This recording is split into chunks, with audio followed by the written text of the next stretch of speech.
Me llamo Sofía y tengo 32 años.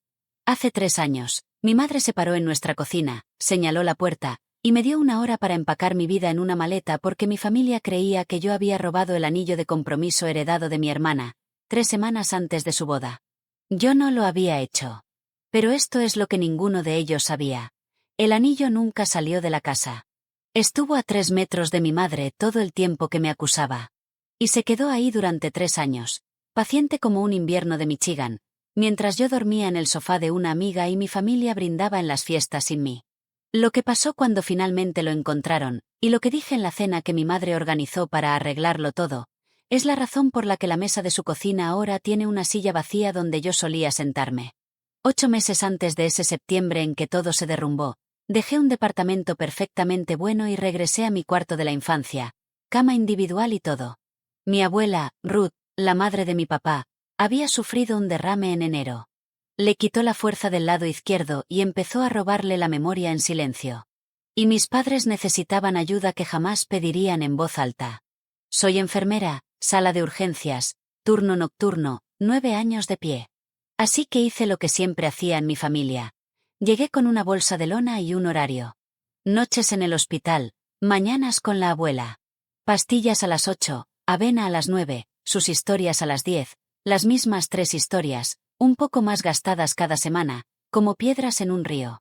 No me importaba. Ruth era lo más suave que nuestra casa había producido jamás. Guardaba pañuelos de color lavanda en cada superficie que poseía, metidos en la manga, doblados alrededor de sus lentes, su rosario, sus caramelos de butterscotch, pequeños paquetitos de cosas que amaba, envueltos para protegerlos. Los encontrábamos por todas partes, como huevos de Pascua. En mi familia, yo era la útil. Madison brillaba. Yo llenaba la despensa. Madison llamaba en los cumpleaños. Yo manejaba a las citas médicas. Había aprendido temprano que el amor en la casa Merrayil era un libro contable, y yo pagaba mi cuota cada mes sin que nadie me lo pidiera. También acababa de salir arrastrándome de un compromiso roto 1 año y medio antes. Así que sabía exactamente cómo se siente deslizarse un anillo del propio dedo y devolver un futuro. Pensé que eso era lo peor que un anillo podía hacerme jamás. La casa en la calle Fairview tenía otros planes. Esa primavera, mi hermana Madison se comprometió con Grant Whitmore, y mi madre empezó a planchar el mantel bueno los martes. En nuestro pueblo, Whitmore no es un apellido, es un sistema climático. 4 concesionarias en 3 condados, y el nombre familiar pintado en el marcador del campo de la preparatoria. Grant en sí era agradable, olvidable, de esos que abren puertas. Su madre, Vivian Whitmore, usaba perlas hasta el mercado agrícola.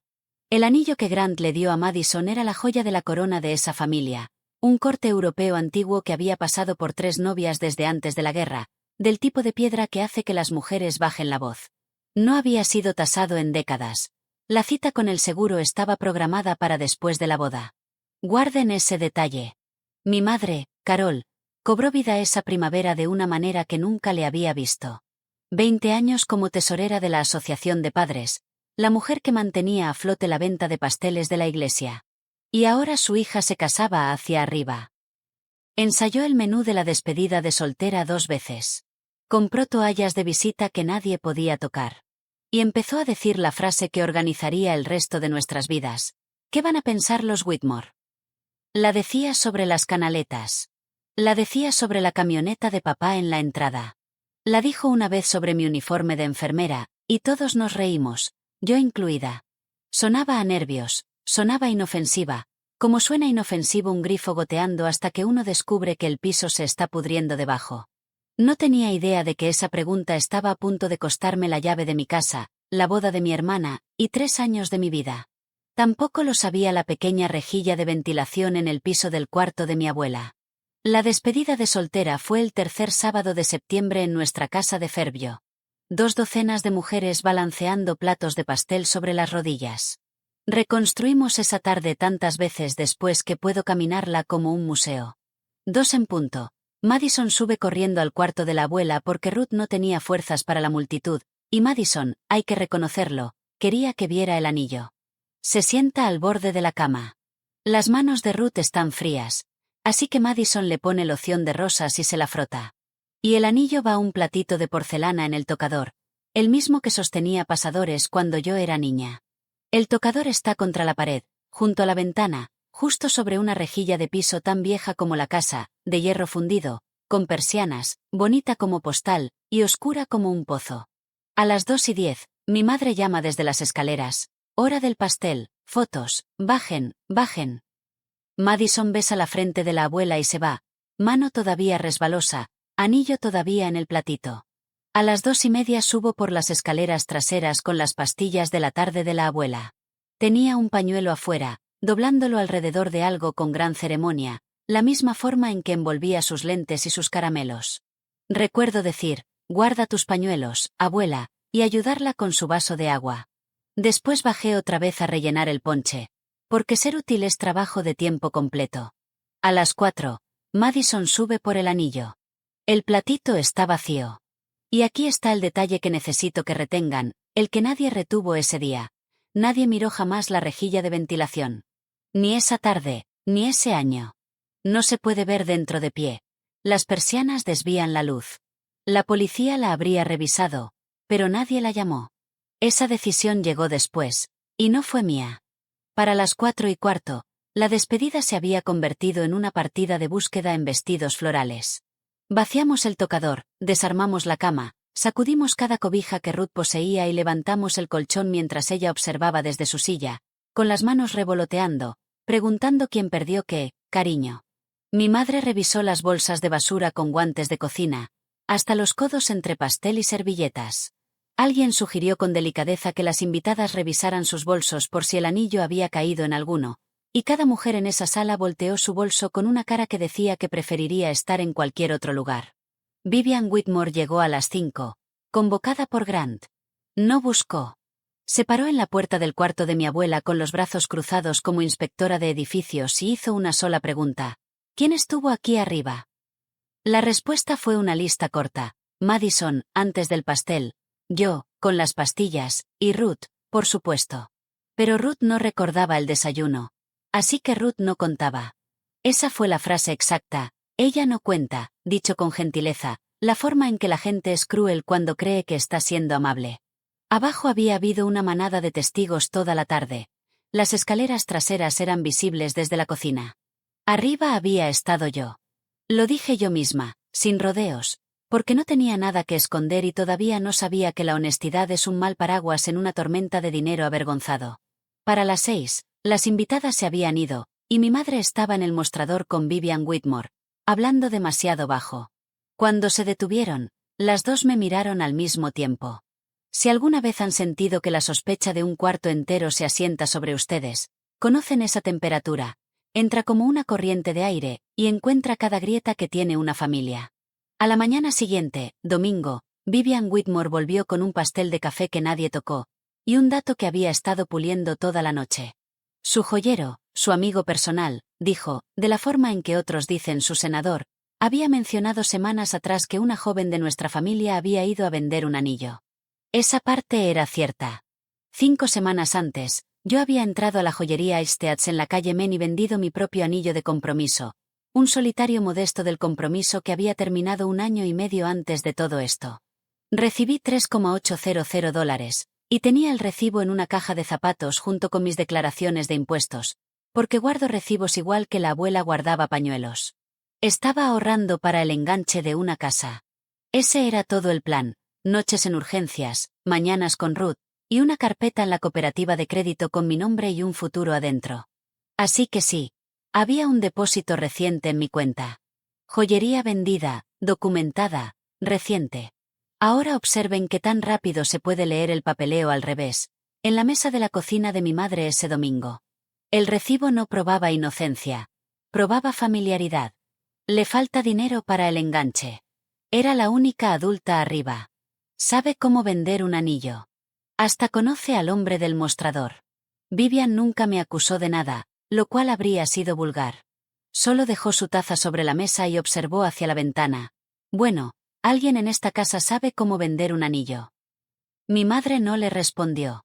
Ese silencio fue lo más ruidoso que jamás he escuchado no decir a mi madre. Mi padre estudiaba el piso como si fuera a abrirse para él. Y mi hermana me miró, después rápidamente a nada. Ese fue todo el juicio. Duró una taza de café. Hice todo bien esa semana, y necesito que lo sepan, porque durante 3 años la versión de mi familia fue que yo me puse a la defensiva. El lunes por la mañana dije la frase que se supone hay que decir. Llamen a la policía, hagan un reporte, que fotografíen el cuarto, que rastreen la línea de tiempo, hagan esto correctamente. 2 madres dijeron que no en el mismo aliento. Vivian, porque un reporte policial 3 semanas antes de la boda significaba una nota en el periódico del condado, preguntas en el club, una piedra lanzada al estanque tranquilo de la temporada, y, incómodamente, una joya heredada que nunca había sido asegurada a nombre de Madison. Mi madre, porque Vivian dijo que no primero.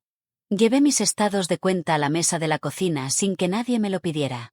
Llevé el recibo de Isteats, mis talones de pago, la carpeta de la cooperativa. Mi madre los deslizó de regreso sobre la mesa sin ponerse los lentes. Nadie cree que lo planeaste, cariño, dijo.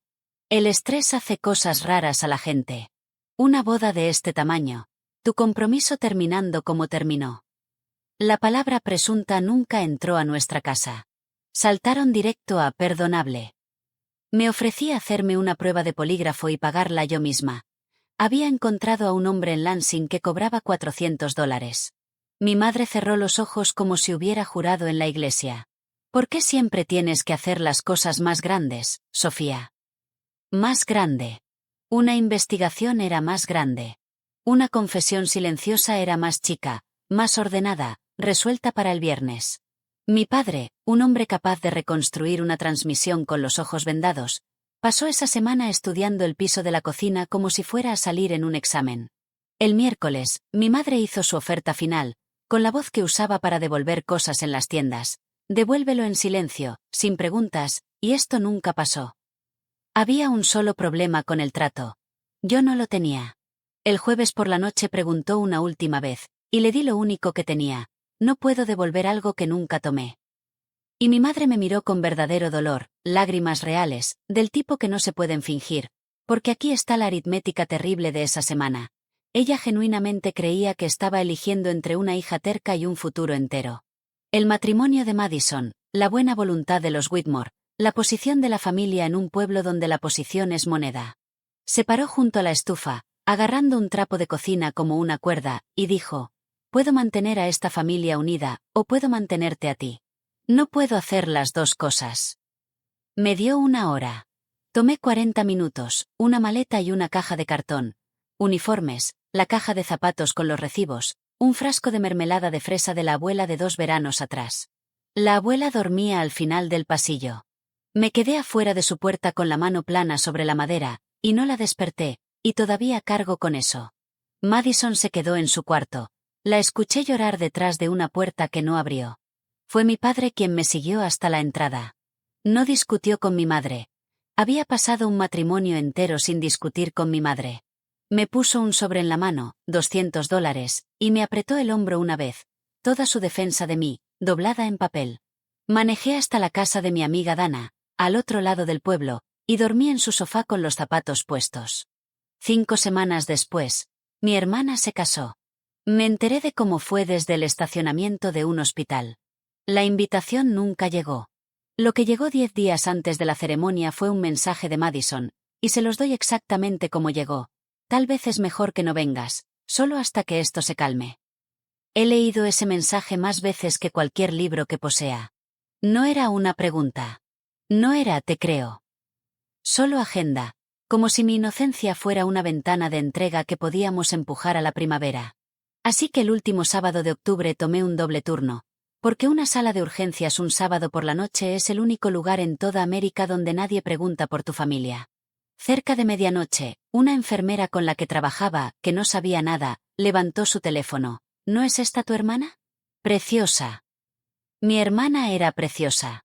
Vestido blanco, velo prestado, 7 damas de honor en satén champán, y en su mano izquierda una banda nueva y brillante que los Whitmore habían comprado a las prisas porque la joya heredada oficialmente estaba con Dios. Me quedé en la bahía de ambulancias, en el frío, pasando cada foto como quien se rasca una costra. Y seré honesta sobre lo que más dolió. Mi ausencia había sido planchada, alisada. Nadie en esas fotos se veía como una familia a la que le faltara una hija.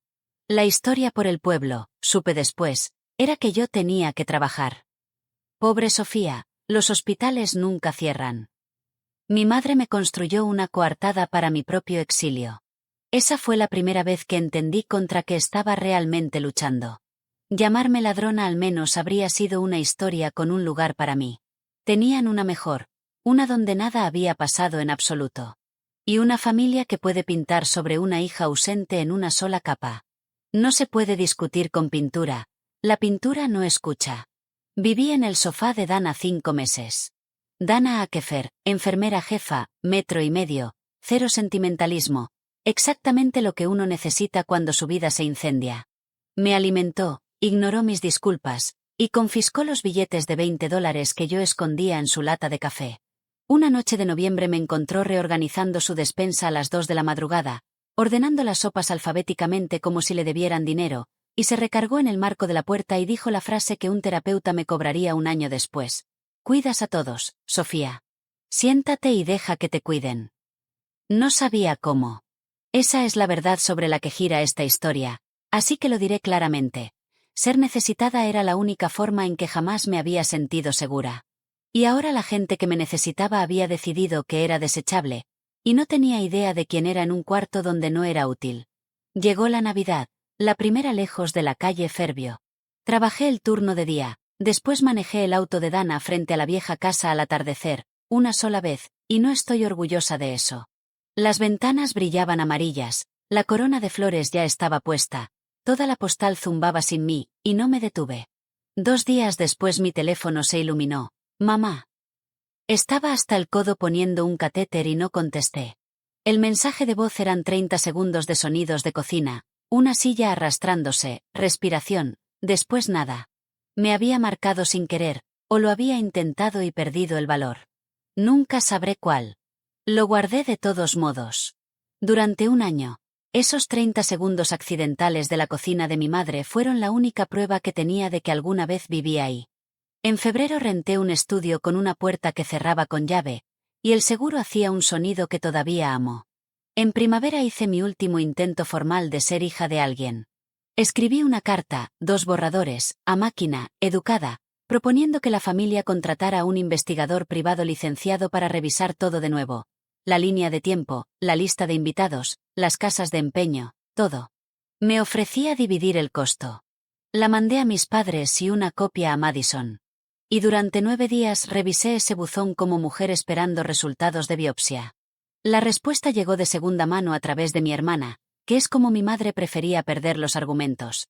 Mamá dice que desenterrar todo otra vez solo lastimará a todos. Léanlo 2 veces. La verdad ahora era la amenaza. La mentira se había convertido en lo que todos necesitaban proteger. Y aquí está la trampa, la que quiero que vean claramente, porque atrapa a mujeres buenas en todas partes. Cada camino para limpiar mi nombre pasaba por gente que me necesitaba culpable. Un reporte policial necesitaba una víctima dispuesta a presentarlo. Un investigador necesitaba la cooperación de la familia. Hasta el chisme del pueblo necesitaba el permiso de mi madre para cambiar de dirección, y mi madre ya había elegido su historia.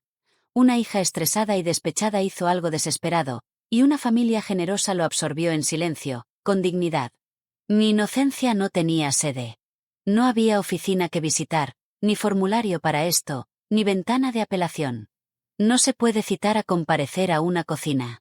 Así que hice lo único que quedaba. Dejé de tocar la puerta. Bajé la cabeza, trabajé mis turnos, pagué mi renta, y dejé que el silencio se asentara como concreto. 15 meses después de que pusieran mi maleta en la entrada, en diciembre, mi madre finalmente me llamó a propósito. Tenía una oferta, y era peor que el silencio. Llamó un martes usando su voz de iglesia, la que no tiene bordes. Sofía, cariño, ya casi es Navidad, esto ha durado suficiente. Por un segundo tonto y dorado, mi pecho se elevó. Pensé que las siguientes palabras serían sabemos que no fuiste tú. Lo que ofreció en cambio fue un guión, di que el estrés de la boda te afectó, di que la ruptura te dejó fuera de ti ese año. Nosotros les diremos a todos que se devolvió y que ya se acabó, nadie lo va a mencionar otra vez. Ven a casa por Navidad. Cada palabra había sido lijada suave. Podía escuchar el ensayo en ella. No estaba siendo cruel. Entiendan eso o nada de esta historia funciona. Mi madre me ofrecía la única misericordia que su mundo contiene. Reingreso sin verdad. Pertenencia al precio de una confesión. Todo lo que tenía que hacer era cargar el crimen para que la familia pudiera dejar de cargar la pregunta. Miré alrededor de mi estudio, el sofá de una venta de patrimonio, el único plato secándose junto al fregadero. Quería esa mesa navideña tanto que me dolían los dientes. Y me escuché contestar con calma, como enfermera leyendo signos vitales. Prefiero estar sin hogar con la verdad, que en casa con una mentira. Mi madre se quedó callada un largo momento, después, más suave, casi para sí misma, las palabras de la estufa, las que dirigían nuestra familia: no puedo hacer las dos cosas, Sofía. Colgué antes de que pudiera escucharme derrumbarme. En enero cambié mi número.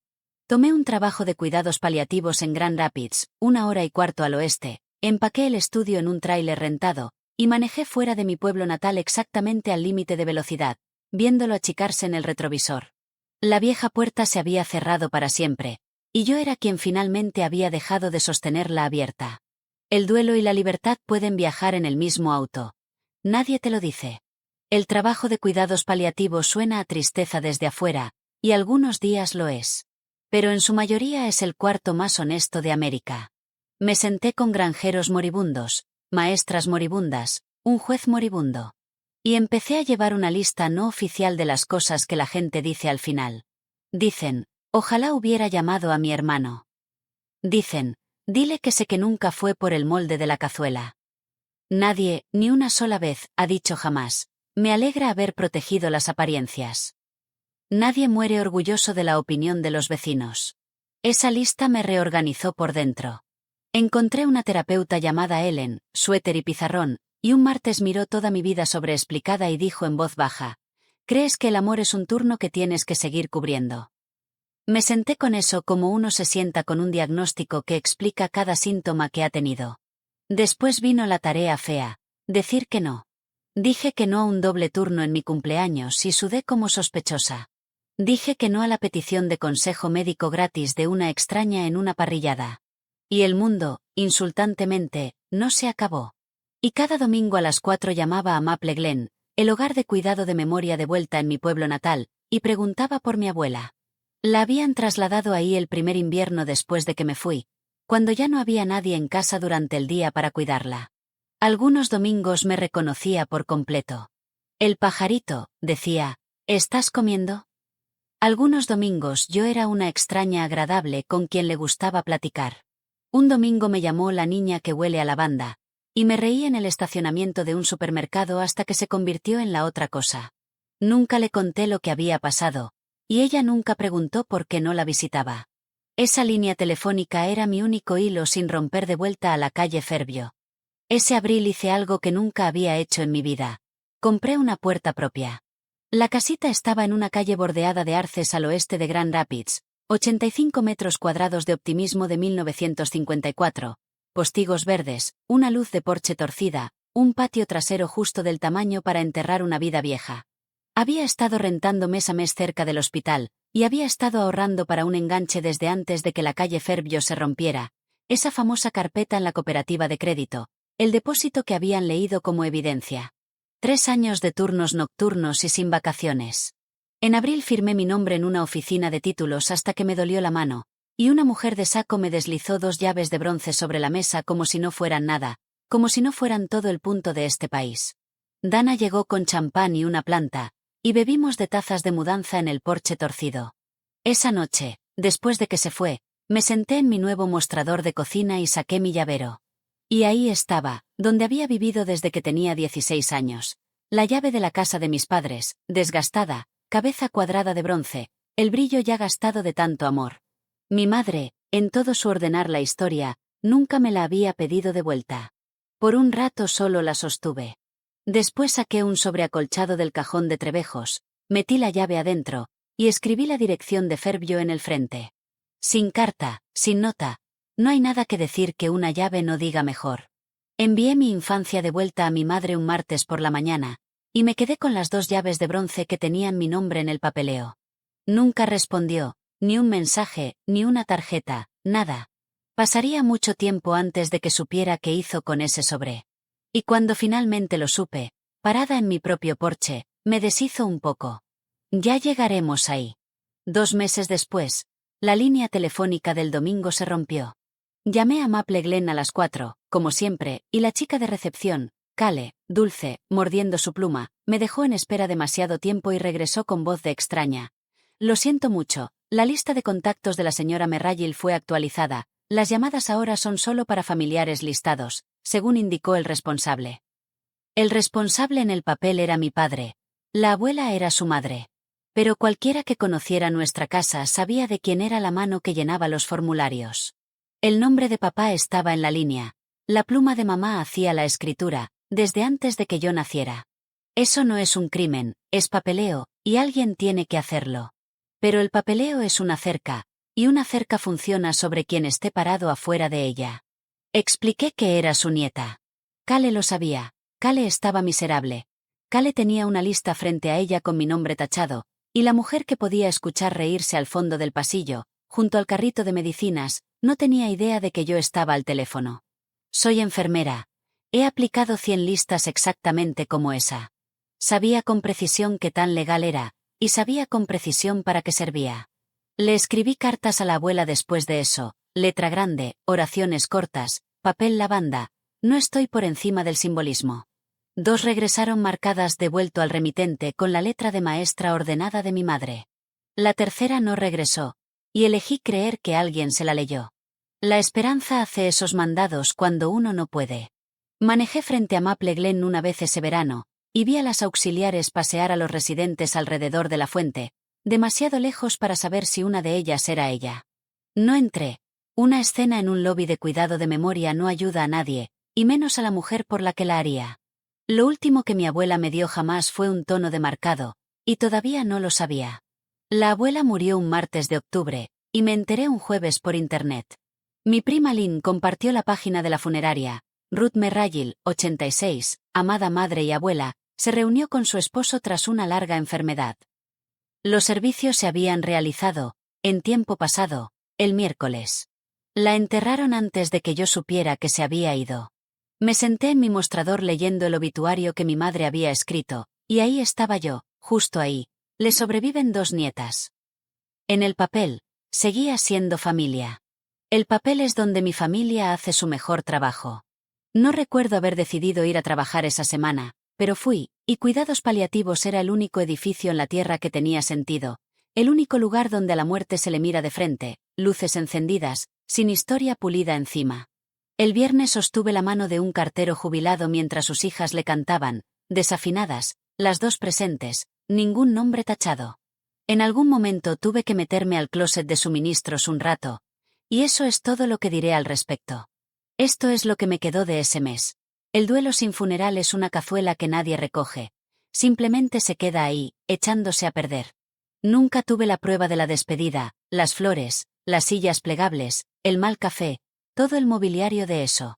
Mi madre me lo quitó, y honestamente no creo que fuera odio. Fue limpieza doméstica, un cabo suelto guardado antes de que llegara visita. Puedo mantener a esta familia unida, o puedo mantenerte a ti. Lo había mantenido perfectamente, ordenado como esquina de hospital. 3 semanas después, un paquete con el remitente de un despacho de abogados llegó a mi porche torcido, y lo abrí sin esperar nada, porque no esperar nada se había convertido en mi religión. Adentro, envuelta en suficiente plástico de burbujas para enviar un piano, había una lata de recetas abollada, más vieja que mi madre, pintada con fresas desteñidas. Una carta en papel legal explicaba que la señora Merrayil había dejado instrucciones escritas a mano con su abogado, preparadas años antes de su derrame, de que ciertas cosas personales fueran para personas nombradas. Para Sofía, mis recetas, porque es la única que revuelve con la muñeca como yo le enseñé. Leí esa línea en la tipografía de un abogado, la escuché en la voz de la abuela, y me senté en el piso de mi cocina un rato. Adentro había 40 años de tarjetas con su letra en cursiva, taquigrafía de libro de cocina de iglesia, temperaturas de horno para una estufa que ya no existe. Su tarjeta de pastel de miel estaba tan aceitada que se había vuelto translúcida en una esquina, como una ventanita. Y metida entre los platos fuertes y los peis, una fotografía, yo, 7 años, parada en una silla de cocina con un delantal salpicado de harina, sonriendo alrededor de una cuchara de madera. Ella ya había decidido lo que yo era antes de que nada de esto pasara. Antes del anillo, antes del exilio, mi abuela ya lo había escrito, la que revuelve como ella. Lynn me llamó esa noche para ver cómo estaba, y en algún punto de la conversación me contó una historia que nunca había escuchado. Cuando nuestras madres eran niñas, dijo Lynn, el padre de mi madre perdió la ferretería, bancarrota, todo el pueblo mirando. Y la abuela Puit hizo que mi madre entrara a la iglesia ese domingo con zapatos agujerados en la suela, barbilla en alto, sonriendo, cara primero, sentimientos después. Esa es la frase dentro de la cual mi madre fue criada.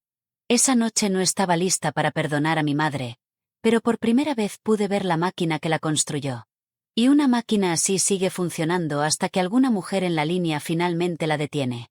El tercer año lejos de esa calle se veía como una vida que alguien había planeado a propósito. Tomates estacados en el patio trasero. La luz torcida del porche reemplazada.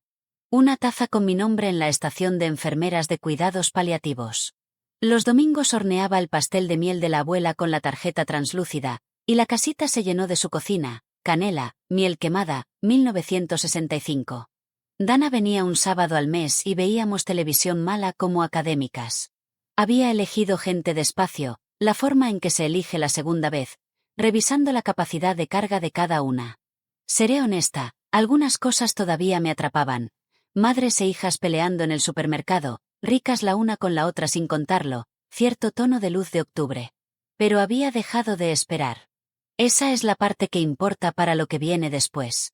Genuinamente había dejado de esperar a que Michigan llamara. Así que, por supuesto, llamó. Un jueves de mayo, 6:15, yo regando tomates con el teléfono en el bolsillo trasero.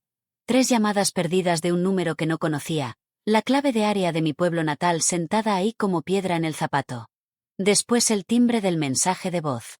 Me quedé en mi patio trasero con las manos mojadas y la tarde poniéndose dorada, y alguna parte animal de mí lo supo antes de presionar reproducir. El cuerpo guarda las frecuencias viejas. Era la voz de mi padre. No la había escuchado en 3 años, y había envejecido, y temblaba. Había conseguido mi número por mi prima Lynn. Supe después que lo había cargado en su cartera un año entero, sin ser lo suficientemente valiente para usarlo hasta ese martes. Sofía, es papá, por favor llámame, cariño, por favor. Lo encontraron. Me quedé parada entre los tomates y le devolví la llamada, y mi padre contestó al primer timbre, y la historia salió de él en pedazos, como quien la había cargado cuesta arriba. Estaban vendiendo la casa, demasiado grande ahora, demasiadas escaleras para sus rodillas, un agente de bienes raíces con opiniones. La inspección marcó el horno, el mismo monstruo de hierro que llevaba agazapado en ese sótano desde antes de que naciera papá, y los compradores lo querían fuera, junto con los ductos originales.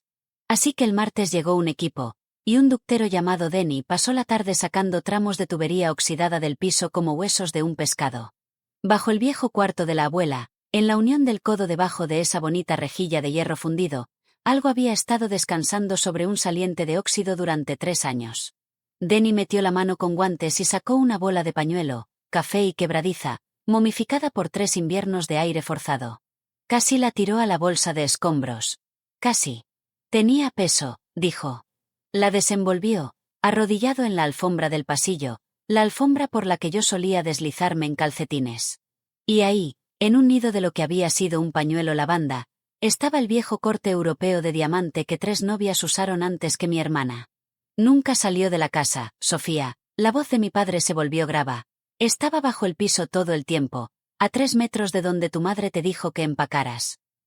No dije nada por un largo momento, y él tampoco. 3 años de mi vida se reordenaron en silencio alrededor de un puñito de Kleenex, y el sonido que finalmente hice fue mitad risa, mitad algo sin nombre que yo conozca. Después papá dijo lo que no pude predecir. Tu madre se sentó en las escaleras cuando Denny lo levantó, se sentó ahí frente a un extraño. No habló por 1 hora. Sofía, nunca había visto a tu madre no hablar. Una vez que uno sabe dónde estaba el anillo, todo se reensambla en unos 90 segundos.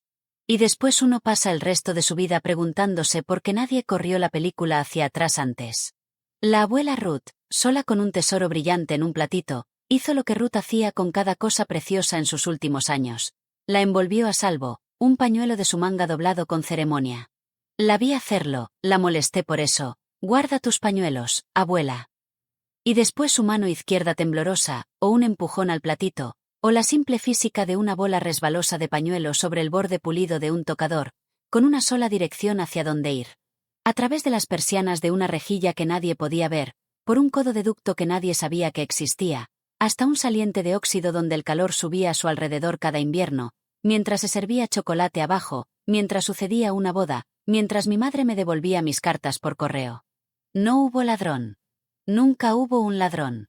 Hubo una anciana perdiendo la memoria, protegiendo algo hermoso de la única forma que todavía sabía, y una familia que necesitaba un culpable antes de la siguiente llamada de los Whitmore. Una de esas dos fuerzas fue gentil. La otra me costó todo. Madison me llamó esa noche, y contesté, sobre todo por curiosidad clínica sobre mi propio pulso. Lloraba tan fuerte que las palabras le salían en puños mojados. El platito, la rejilla, la abuela, Dios, Sofía, la abuela. Escuché a mi hermana llorar el descubrimiento de mi inocencia, y noté, con el desapego de una trabajadora de cuidados paliativos, lo que realmente sentía. La rabia se había evaporado hacía años. Lo que sentía era más frío y más extraño. Mi familia nunca había sido cruel. Había tenido prisa. La conveniencia hace todo lo que hace la crueldad, solo que duerme mejor después. Las disculpas empezaron a llegar como facturas, y como las facturas, la mayoría llegaron mal dirigidas. La de Madison llegó primero, en papel, en un sobre lo suficientemente grueso para necesitar franqueo extra, y era una de verdad. Ya sé la diferencia, así que déjenme enseñarla. Una disculpa real no tiene sis adentro, ni reporte del clima. La suya decía: creí la historia fácil porque creerte a ti me habría costado mi boda. Dejé que mamá te manejara porque fui cobarde. Le he dicho a toda la familia de Grant que nunca fuiste tú, empezando por su madre en su propia mesa. No decía si te sentiste herida, no decía todo aquel malentendido. Nombró lo que rompió y lo que costó. Y al final, pequeño, no tienes que contestar esto. La puse en la lata de recetas, que es donde guardo las cosas verdaderas. Mi padre llegó segundo, en persona, sin avisar, habiendo manejado los 110 kilómetros con la gorra en el asiento del camión como hombre camino a confesarse. Se paró en mi porche torcido, no quiso entrar por café, y dijo la frase que claramente había ensayado todo el camino. Me dije que quedarme callado no era tomar partido. Callado es un partido. Después me contó del sobre, mi llave de vuelta por correo sin nota un año antes.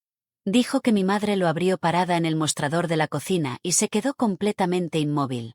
Después subió las escaleras y puso mi llave en su joyero, donde viven las perlas de su madre. Nunca dijo una palabra al respecto, me contó, pero algunas noches la caja se quedaba abierta sobre el tocador. Mi madre llegó tercera, por mensaje de voz, con su voz de iglesia. Sofía, cariño, todos salimos lastimados con esto. La boda fue una temporada difícil para todos, no perdamos más tiempo. Ahí estaba, toda la arquitectura de carga. Todos salimos lastimados. Puse el teléfono suavemente sobre el mostrador, como si estuviera enferma. Encontró el anillo, pensé, todavía no ha venido a buscarme a mí. La invitación llegó una semana después, y hay que reconocérselo a mi madre. Era hermosa, cartulina pesada, peonías grabadas. Una cena familiar en la casa de Fairview, una última reunión antes de la venta, y en la impresión, como si fuera parte del menú, en presencia de nuestros queridos amigos, los Whitmore.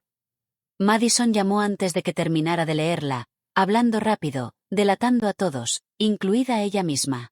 Es una producción, Sofía, debes saberlo antes de entrar. Mamá quiere una noche que lo arregle todo, un brindis, todos viéndonos bien. Los Whitmore estarían ahí porque los Whitmore eran el público para el que todo el show se hacía. Vivian incluso había ofrecido, y quiero que estén sentados para esto, regalarme una semana en un resort en Arizona por las molestias.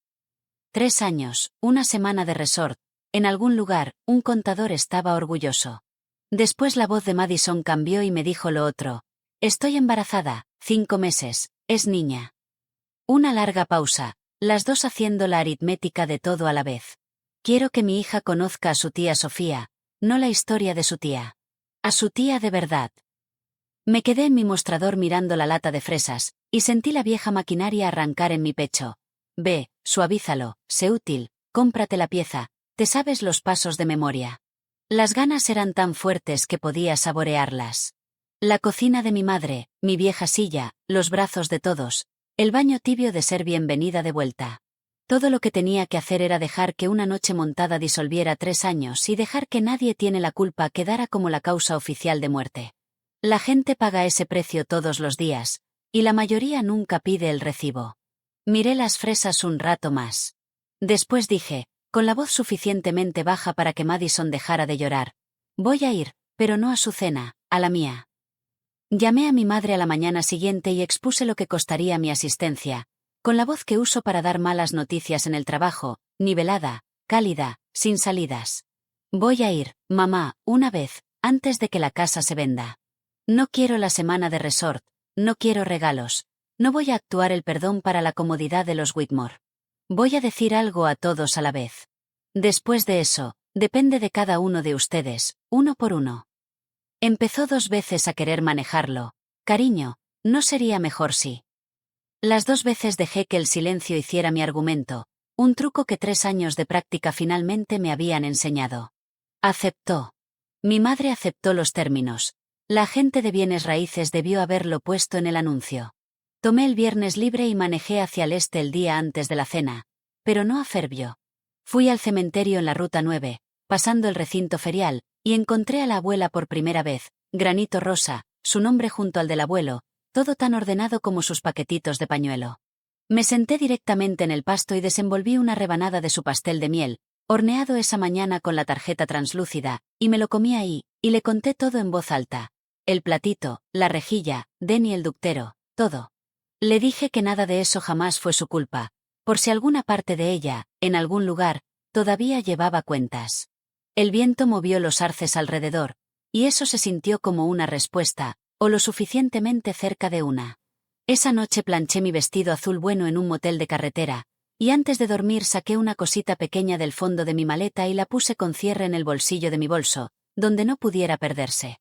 Había esperado 3 años este viaje. La verán cuando ellos la vean. La casa tenía un letrero de se vende en el jardín, con una agente de pelo de bronce sonriendo desde él, y me senté en mi auto junto a la banqueta un minuto entero, mirando el porche donde alguna vez estuvo mi maleta. Después entré. Mi madre había montado la noche como un recuerdo.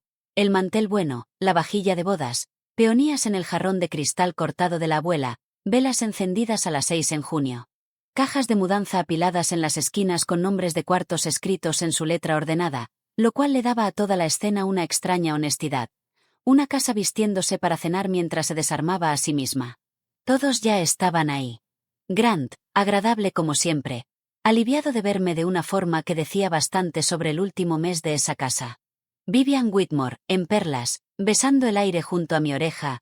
¡Qué gusto, qué gusto! Mi padre me abrazó fuerte y demasiado tiempo, y no susurró nada, porque ya no lo necesitaba. Madison, 5 meses y hermosa, se aferró a mí como cuerda en tormenta.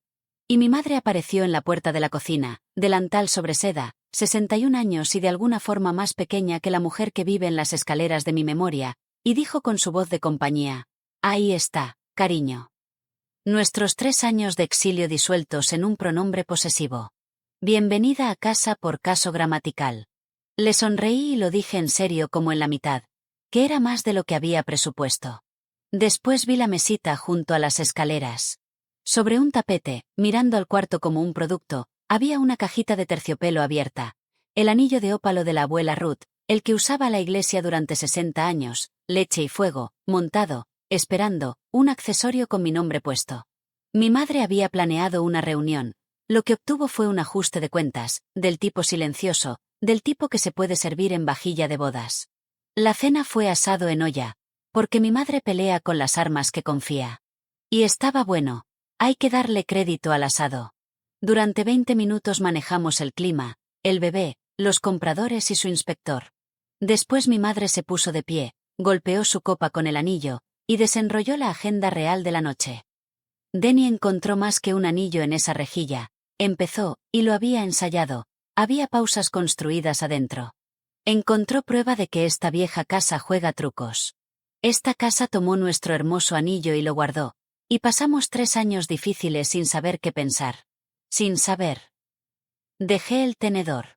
Se habían cometido errores, aparentemente, por parte de la arquitectura. El culpable tenía persianas. Nadie tiene la culpa, dijo mi madre, llegando a su tesis con la barbilla en alto, y vi a Vivian Whitmore asentir como jueza aceptando un acuerdo.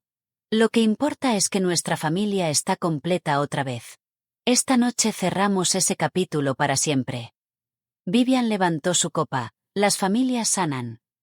Grant levantó la suya porque la de su madre estaba arriba. La mano de Madison descansaba plana sobre su vientre, sus ojos en mí. Mi padre no tocó su copa. Se sentó con las 2 manos sobre el mantel, mirándolas, un hombre honesto llegando tarde a la última mesa de una guerra larga. Y entonces mi madre hizo lo que había montado toda la noche alrededor. Trajo la cajita de terciopelo de la mesita, la puso junto a mi plato con el ópalo brillando a la luz de las velas, y descansó su mano tibia sobre mi hombro. La abuela querría que la tuvieras, dijo. Bienvenida a casa, cariño. El cuarto levantó sus copas y esperó a que yo completara la imagen. Las velas siseaban. En algún lugar bajo el piso, ductos nuevos y limpios movían el aire de junio por una casa sin secretos que le quedaran. Miré el anillo un largo momento. Después doblé mi servilleta, junto a mi plato, la forma en que uno dobla las cosas cuando las manos necesitan supervisión. No toqué la cajita. Y dije, en una voz que no había practicado con nadie, antes de tomar algo de esta mesa, ¿puede alguien decir, en voz alta, qué fue lo que realmente pasó? Solo una vez. Se podían escuchar las velas arder. La sonrisa de mi madre mantuvo su posición como algo bajo órdenes. Cariño, dijo, todos ya estamos de acuerdo. No, mamá, dije con suavidad, ustedes están de acuerdo. Yo recibí una carta de Madison y una frase de papá en mi porche. Ese es todo el registro que alguien me ha ofrecido jamás. Vivian Whitmore puso su copa sobre la mesa con un clic que quería ser un mazo. Seguramente, dijo, no necesitamos relitigar historia antigua. Y 3 años de cosas tragadas subieron en una sola frase pareja, apuntada con amabilidad, cayendo exactamente donde apunté. Han pasado 3 años, señora Whitmore. Historia es como llamamos al dolor de otras personas cuando es inconveniente en la cena. Su barbilla se levantó, las perlas se movieron. Grant estudiaba su plato con la concentración de un hombre desactivándolo. Madison hizo un sonido, mitad sollozo, mitad sí. Los dedos de mi madre encontraron la cajita de terciopelo y le dieron un cuarto de giro, enderezándola, ordenando, mirando sus manos. Finalmente entendí algo que le quitó la rabia a mis rodillas. Genuinamente no podía decir la frase que le estaba pidiendo. Alguna parte de mi madre había sido construida sin el cuarto donde vive esa frase. Su madre se había encargado de eso, y la madre de su madre antes que ella. Todo un pasillo de mujeres con la barbilla en alto en zapatos arruinados. El silencio siguió lo suficiente para hacerse mueble. Y entonces, junto a mí, las patas de una silla rasparon el piso, despacio, deliberado, madera contra madera, el sonido de cada cena familiar de mi infancia. Mi padre puso su servilleta abajo y se puso de pie. Lo que pasó, le dijo mi padre a toda la mesa, con una voz que temblaba y sostenía de todos modos, es que nuestra hija dijo la verdad, y nosotros elegimos la boda. Las palabras cayeron como algo suave y enorme. Bill, dijo mi madre, y ese nombre tenía un matrimonio entero adentro. Él siguió, ojos húmedos, manos grandes planas sobre el mantel. Nos pidió que llamáramos a la policía. Dijimos que no. Nos mostró sus papeles del banco. Se los regresamos. Nos dijo la verdad en esta cocina y pusimos su ropa en la entrada. Eso fue lo que pasó, Carol. La casa no hizo eso. Nosotros lo hicimos. Se sentó. Nadie respiraba. Miré alrededor de la mesa, a mi hermana llorando abiertamente ahora, a Grant congelado a medio pensamiento, a Vivian recalculando la temporada, a la mano de mi madre por fin quieta sobre la cajita de terciopelo. Y lo que se levantó en mí no fue triunfo, fue ligereza. Alguien más finalmente lo estaba cargando. Me puse de pie y dije, con la paz que da el trabajo de cuidados paliativos, la que puede sostener una mano y una línea al mismo tiempo. Los perdono, a todos, lo digo en serio. Madison, tu carta fue valiente, Y la guardo con las recetas de la abuela. Papá, acabas de pagar tu deuda completa, en tu propia mesa. Y a mamá, sus ojos subieron brillantes con algo entre esperanza y terror. A ti también te perdono, todo, de verdad, gratis. Dejé que eso se asentara. Y después terminé la frase que 3 años habían estado escribiendo. Pero el perdón es lo único gratis esta noche, mamá. Encontraste el anillo. Nunca viniste a buscarme a mí. Se estremeció como si las palabras pesaran, y pesaban. Las había cargado 1 hora y cuarto de camino, y 3 años. Me dijiste una vez que podías mantener a esta familia unida, o mantenerme a mí. Pudiste tener las dos cosas, mamá. Solo que nunca lo intentaste. Después deslicé la cajita de terciopelo de vuelta sobre el mantel, suavemente, hasta que descansó contra su muñeca. No quiero el anillo de la abuela. Ella ya me dejó exactamente lo que quería que tuviera. Es suficiente. Mi madre se rompió. Cualquiera que estuviera mirando les diría lo mismo, y los Whitmore estaban mirando, que fue el único costo que mi madre nunca presupuestó. Su voz se quebró 1 octava. Décadas de compostura yéndose por el mismo camino que el horno viejo. ¿Crees que quería algo de esto? ¿Crees que fue fácil? Sus manos temblaban, la vajilla de bodas resonaba. Cuando tu padre lo perdió todo, mi madre me puso en zapatos de iglesia con agujeros y me dijo que sonriera. 60 personas mirando. Sonríe, cara primero. Así es como sobrevive una familia. Nadie en esa mesa se movió. Vivian Whitmore bajó la mirada y de repente encontró su plato fascinante. Y tengo que decirles lo que sentí, porque me sorprendió. Vi la historia de Lynn parada frente a mí, en un delantal sobre seda. Mi madre a los 15, barbilla en alto, en zapatos arruinados, aprendiendo para siempre que la cara de una familia supera a las hijas de una familia. Aprendiéndolo de su madre, que lo aprendió de la suya, un relevo de mujeres pasando la misma piedra y llamando la fuerza. Rodeé la mesa y me paré cerca, sin audiencia en la voz para nada. Lo sé, mamá. Alguien te lo hizo a ti primero. Esa es la parte más triste de todo esto. Para ti se sintió como amor. Su cara hizo algo que nunca le había visto hacer, un derrumbe lento, 60 años de clima soltándose de golpe. Después me volteé hacia mi hermana, porque la siguiente parte le pertenecía a ella, y puse mi mano en el respaldo de su silla. Tu hija nunca tendrá que ganarse un lugar en mi mesa. Lo que sea que rompa, lo que sea que pierda, a quien sea que decepcione, se le cree primero y se le ama de todos modos. Esa cadena termina conmigo. Madison presionó su mano sobre la mía, fuerte, como una firma sobre algo vinculante. Después hice el último asunto de la noche, parada en el umbral entre el comedor y el recibidor, en forma de lista, porque las listas son como las enfermeras aman a la gente. Papá, café los domingos, mi casa cada 2 semanas, tú traes los rollos de canela, yo te enseño los atajos del lado oeste. Y saqué del bolso una cosita pequeña, un sobregastado, los $200 que me había puesto en la mano en la entrada 3 años antes, nunca gastados, cargados a través de 2 mudanzas como astilla y como recuerdo a la vez.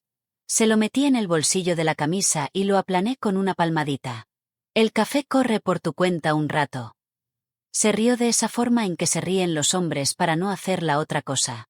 Madison, cuando llegue esa bebé, voy a estar en el pasillo con mi gafete puesto. Primera tía de guardia. Llámame a cualquier hora, lo digo clínicamente. Después mamá. Se enderezó, todavía sosteniendo la cajita de terciopelo. El día que puedas decir, yo estuve mal, llámame. No, nosotros. No, todos. No, la casa. Tú dices esas palabras y yo contesto al primer timbre. Es una promesa, y nunca me has conocido romper una. El perdón es gratis, mamá. La confianza se gana. Tú me enseñaste eso. Solo que nunca pensaste que yo sería quien llevara las cuentas. Me siguió hasta la puerta, y en el último momento metió la mano en el bolsillo de su delantal, y su mano salió abierta, y mi respiración se fue de lado. La vieja llave de bronce, cabeza cuadrada, el brillo ya gastado de tanto amor, 3 años en un joyero junto a las perlas de su madre, y esa noche, entre todas las noches, cargada en su delantal como esperanza. Esta sigue siendo tu casa, dijo. Siempre lo será. Cerré sus dedos de vuelta sobre ella, con suavidad, la forma en que hago con los pacientes que intentan entregarme su preocupación. Ya tengo mis propias llaves, mamá. Y salí caminando, pasando la vajilla de bodas y las peonías y el letrero de venta, y no volteé a ver el porche. Todo lo que alguna vez había dejado ahí ya estaba en el auto. La casa de la calle Ferbio se vendió en agosto, a una familia joven con carriola y un Golden Retriever. Y los nuevos dueños, según me dijeron, están pintando la cocina de amarillo. El horno funciona hermosamente. Le costó a mis padres el valor de un anillo en secretos. Papá viene cada 2 domingos, 1 hora y cuarto de camino cada vez, y nunca ha llegado tarde ni una sola vez. Un hombre haciendo penitencia con rollos de canela, y lo dejo, porque penitencia con café adentro se llama, simplemente, relación. En septiembre llegó mi sobrina, 3,2 kilos y furiosa, y la llamaron Ruth. Ruthie. Yo estaba en el pasillo cuando nació, gafete puesto, exactamente como prometí. Y cuando Madison la puso en mis brazos, dijo, aquí está tu tía Sofía, es la que te va a creer.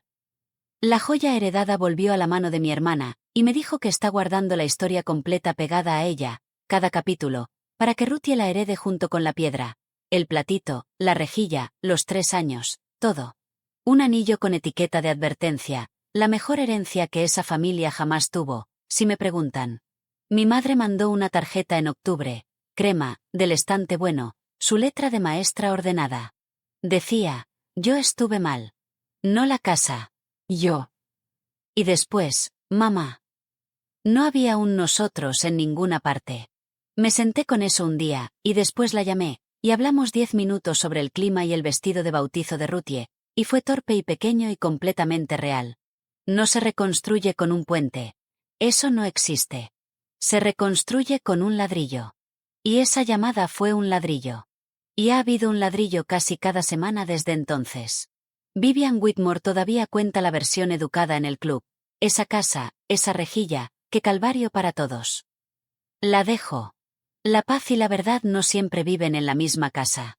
Y finalmente conozco a mi madre lo suficiente para saber cuál puede pagar ella. La mía tiene espacio para las dos. La mía tiene límites en lugar de puesta en escena. Es domingo por la mañana mientras termino de contarles esto. Hay un pastel de miel en el horno, el tercero este mes. Culpa de papá. Y toda la casa huele a la cocina de mi abuela, que es decir, huele a ser creída. Su tarjeta de receta está apoyada en el platito de cerámica junto al fregadero, el manchado de grasa, el que se volvió transparente en la esquina como una ventana con vista a 1965. Ese platito fue hecho para sostener los anillos de una mujer mientras se lava las manos. No sostiene anillos, sostiene una tarjeta que dice, en lápiz descolorido, revuelve con la muñeca. Y esa es toda la herencia que jamás necesité. Junto a la puerta principal hay un gancho de madera, y del gancho cuelga un solo llavero, 2 llaves de bronce, las 2 mías. El cerrojo gira con un sonido que llevo 3 años amando. Y cada persona que cruza esa puerta es alguien que vino a buscarme a mí.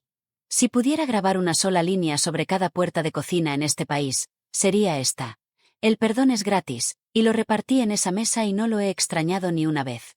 Pero la confianza se gana, y un lugar en mi mesa no es algo que nadie recupera con un anillo y un brindis. Esa es mi historia. Un anillo, una rejilla, 3 años, y una llave que finalmente me quedé para mí misma.